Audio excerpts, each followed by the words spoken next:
یہ جملہ بھی آیا ہے کہ المسالمۃ خباء العیوب، صلح و صفائی عیبوں کو ڈھانپنے کا ذریعہ ہے۔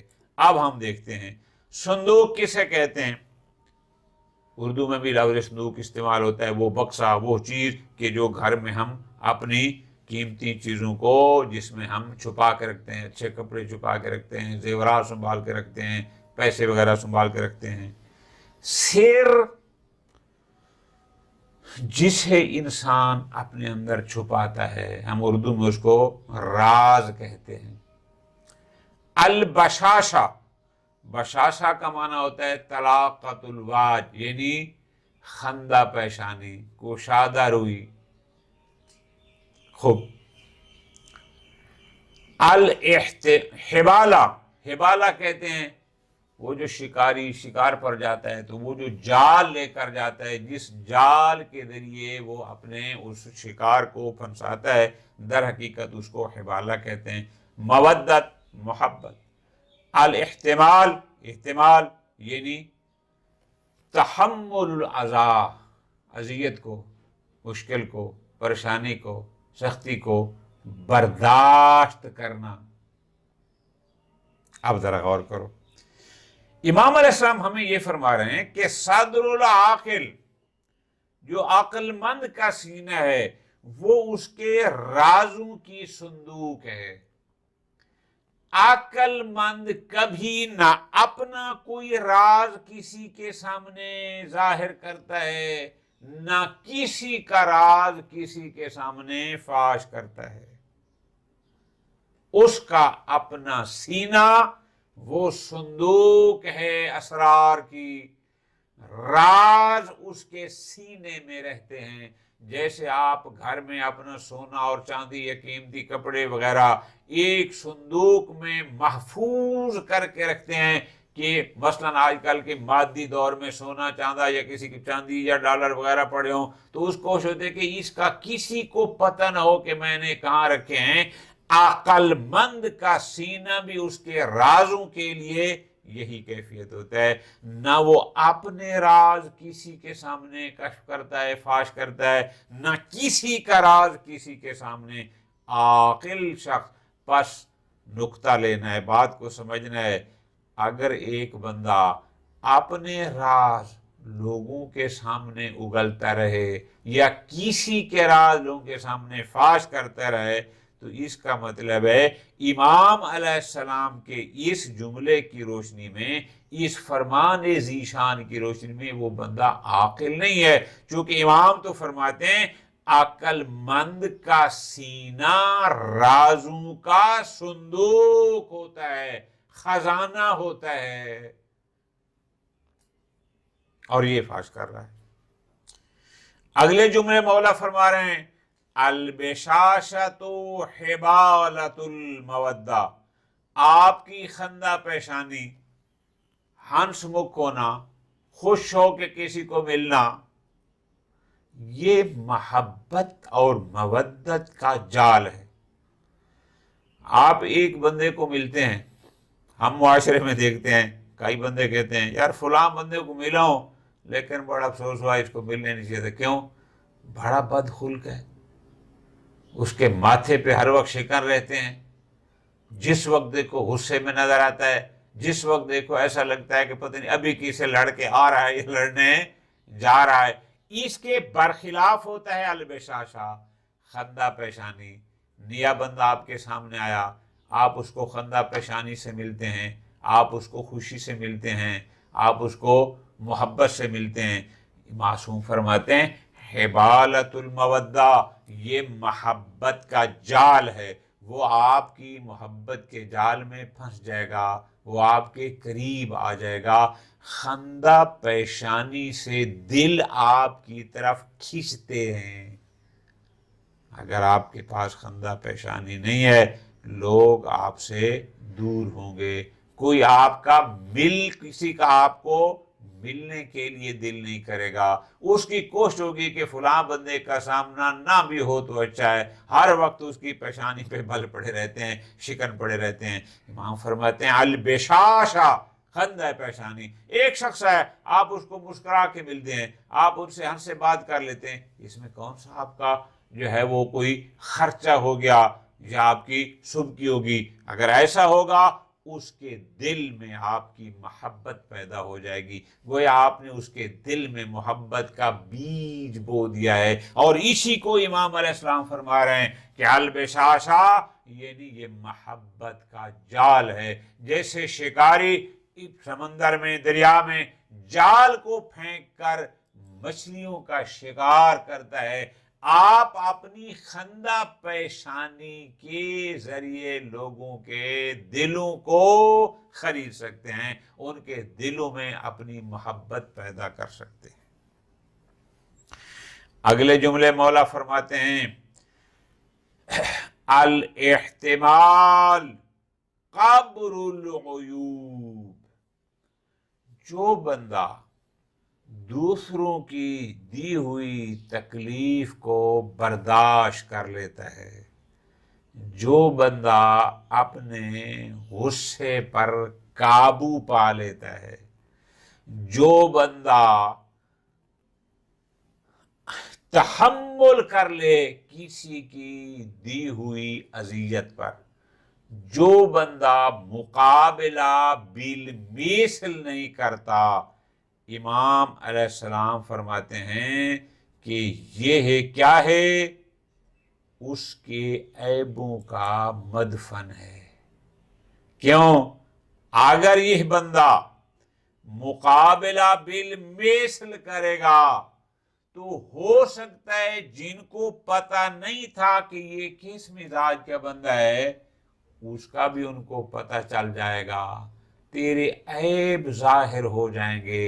اور اگر تو تحمل کر لے گا، تو برداشت کر لے گا اور تو مقابلہ بالمثل نہیں کرے گا، بلکہ لوگوں کی دی ہوئی اذیت پر، لوگوں کے فرض کرو دی ہوئی کسی بھی تکلیف کو اگر آپ برداشت کر لیتے ہیں تو جو تیرے اندر عیوب ہیں وہ وہیں دفن رہیں گے، اس کا اظہار نہیں ہوگا، اس کا کسی کو پتہ نہیں ہوگا.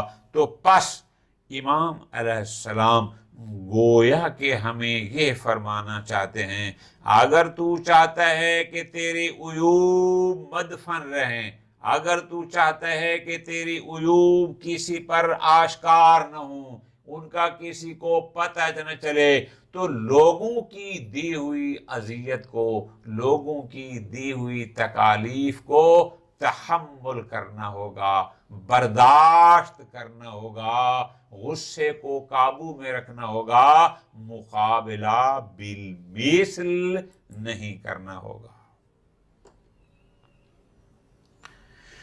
اگلے جملے میں امام علیہ السلام فرماتے ہیں من رضی عن نفسہ کثر الساخط علیہ. جو شخص اپنے کو بہت پسند کرتا ہے وہ دوسروں کو ناپسند ہو جاتا ہے. والصدقۃ دواء منجح، اور صدقہ کامیاب دوا ہے. وَآمَالُ الْعِبَادِ فِي عَاجِلِهِمْ نُصْبُ أَعْيُنِهِمْ فِي آجِلِهِمْ. اور دنیا میں بندوں کے جو اعمال ہیں وہ آخرت میں ان کی آنکھوں کے سامنے ہوں گے. اب یہ تین جملے ہیں، ایک میں خود پسندی کا ذکر ہے، ایک میں صدقے کے بارے میں بتایا ہے، اور ایک میں یہ بتایا ہے کیا کہ جو کچھ ہم دنیا میں کرتے ہیں یہ سب کچھ بروز قیامت ہم جسمانی حالت میں دیکھیں گے. تجسم اعمال کی طرف اس کا اشارہ ہے. من رضی عن نفسہ، خود پسندی. یہ خود پسندی ہے کیا؟ عادت ہے، خصلت ہے. خود پسند شخص کیا چاہتا ہے؟ یہ چاہتا ہے کہ میں جہاں جاؤں میرا احترام کیا جائے، لوگوں سے اپنے احترام کی ہر وقت توقع رکھتا ہے۔ خود پسند شخص کیا چاہتا ہے؟ میں کسی کو سلام نہ کروں، دوسرے مجھے سلام کریں، میں کسی کا حال احوال نہ پوچھوں، دنیا میرا حال احوال پوچھے۔ خود پسند شخص کیا چاہتا ہے؟ جس محفل میں میں بیٹھا ہوں، جب میں نے اپنی رائے دے دیا ہے، کوئی اور میری رائے کی مخالفت نہ کرے۔ آپ اس معاشرے میں رہتے ہیں، آپ بسا اوقات کئی اجلاس دیکھتے ہوں گے، میٹنگ دیکھتے ہوں گے کہ بعض لوگوں کی یہ عادت ہوتی ہے کہ جو ہی کسی نے ان کی رائے سے اختلاف کیا، اس کی رائے ہے ایسا ہونا چاہیے، دوسرے نے کہا ایسا ہونا چاہیے، وہ اس اختلاف رائے کو اپنی مخالفت سمجھتا ہے۔ کیوں؟ چونکہ وہ بندہ خود پسندی میں مبتلا ہے۔ دوسرے کی بات کو مخالفت کیوں سمجھتا ہے؟ وہ اس لیے وہ یہ سمجھتا ہے کہ جب میں نے یہ کہہ دیا، بس میرے کہنے کے بعد اس نے یہ دوسری بات کیوں کی ہے، اسے خود پسندی کہتے ہیں۔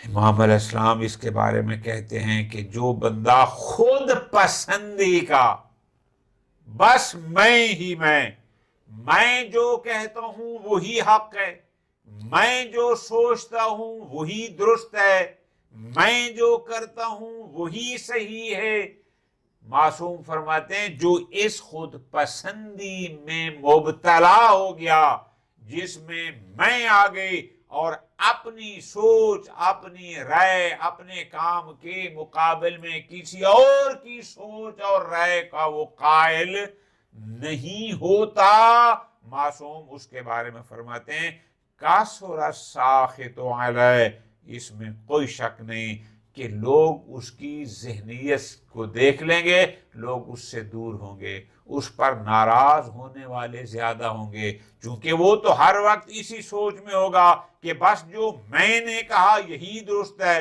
او بھائی، تو نے کہا ہے وہ تیرے لیے درست ہے، دوسرا بھی تو عقل مند ہے، اس کی بھی تو ایک سوچ ہے، اس کی بھی ایک رائے ہے۔ لہذا اس جملے سے ہم لوگ اس نتیجے پر پہنچتے ہیں اور پہنچنا چاہیے کہ اگر ہم کبھی کسی محفل میں بیٹھے ہوں اور وہاں رائے لی جا رہی ہو، کسی میٹنگ میں ہیں، کسی اجلاس میں ہیں، وہ چاہے تنظیموں کے ہوں، وہ چاہے جماعتوں کے ہوں، چاہے ہم گھر میں بیٹھے ہیں، اپنی فیملی میں ایک بات پر ہو رہی ہے اور اس میں رائے لی جا رہی ہے، تو مخالف رائے کو اپنا مخالف رائے دینے والے کو اپنا مخالف نہ سمجھنا۔ کیوں؟ اس لیے کہ وہ اس کا عقل کہہ رہا ہے، اس کی سوچ کے مطابق ہو سکتا ہے۔ اگر آپ نے اس فکر کو اپنا لیا کہ جو میری رائے کے خلاف دیتا ہے بس وہ میرا مخالف، اس کا مطلب ہے آپ میں خود پسندی کی بیماری آپ کو لاحق ہو گئی ہے، اور جب آپ خود پسندی میں مبتلا ہو جائیں گے پھر آپ کی اپنی مشکلات میں اضافہ ہوگا، کسی کو کچھ نہیں ہوگا۔ اگلے جملے میں مولا فرما رہے ہیں کہ صدقہ کامیاب دوا ہے۔ کیوں؟ صدقہ دوا، علاج۔ صدقہ کیا ہوتا ہے؟ کسی بھی مستحق کو، کسی بھی شخص کو قربتاً الی اللہ کچھ عطا کرنا، یہ صدقہ ہے۔ ایک صدقات واجب ہوتے ہیں جیسے زکوٰۃ وغیرہ ہو گیا جس کا قرآن میں حکم ہے، ایک صدقات مستحب ہوتے ہیں جو روزمرہ دیتے ہیں، ہم سفر پہ دیتے ہیں صدقہ دیتے ہیں، ہم بیمار ہوتے ہیں صدقہ دیتے ہیں، ہم کوئی بڑا کام شروع کرتے ہیں صدقہ دیتے ہیں۔ جب ہم کسی مستحق کو قربتاً الی اللہ کچھ مال دیں گے اور وہ مال جب اس کو بغیر معاوضے کے ناقابل واپسی ملے گا تو اس کے دل سے آپ کے لیے دعا نکلے گی، تو وہ جو دعا نکلے گی وہ آپ کی کامیابی کی ضمانت ہوگی. پوری توجہ کرنا. پیغمبر اکرم صلی اللہ علیہ وآلہ وسلم کا فرمان مبارک ہے. کیا فرمایا؟ داؤ مرضاکم بالصدقہ، اپنے بیماروں کا علاج صدقہ سے کرو. آج کل پوری دنیا میں کرونا پھیلا ہوا ہے، ویکسینیں ایجاد ہو رہی ہیں، طرح طرح کے علاج کیے جا رہے ہیں، سب ہونے چاہیے، اس میں شریعت میں کوئی مانع نہیں ہے، لیکن ایک علاج اس کا صدقہ بھی ہے. اگر ہم صدقے کے ذریعے اس کا علاج کریں تو امام علیہ السلام کے فرمان کے مطابق یہ صدقہ کیا ہے؟ کامیاب دوا ہے. تو ہمیں ان حالات میں صدقے کے ذریعے بھی اپنا علاج کرنا ہوگا. فرماتے ہیں اعمال العباد فی عاجلہم نصب اعینہم فی آجالہم.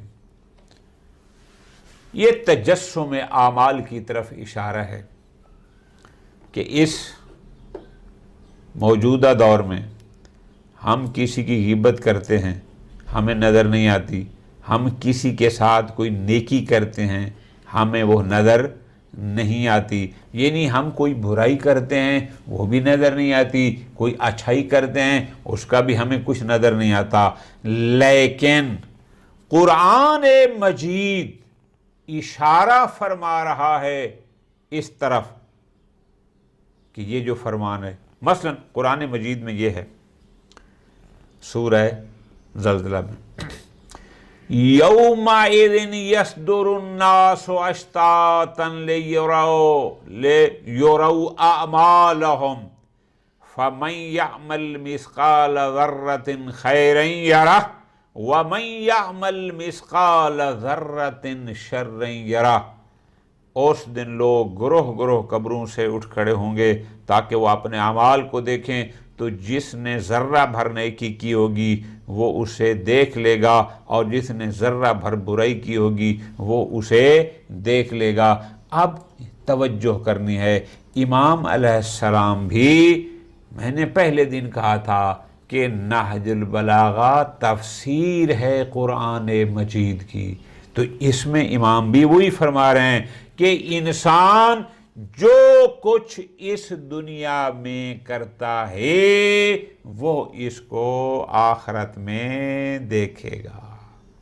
تجسم اعمال، تیرے اعمال نیک ہوں گے تو وہ بھی جسمانی شکل میں تیرے سامنے ہوں گے، تیرے اعمال جو اچھے ہوں گے وہ بھی جسمانی شکل میں تیرے سامنے ہوں گے.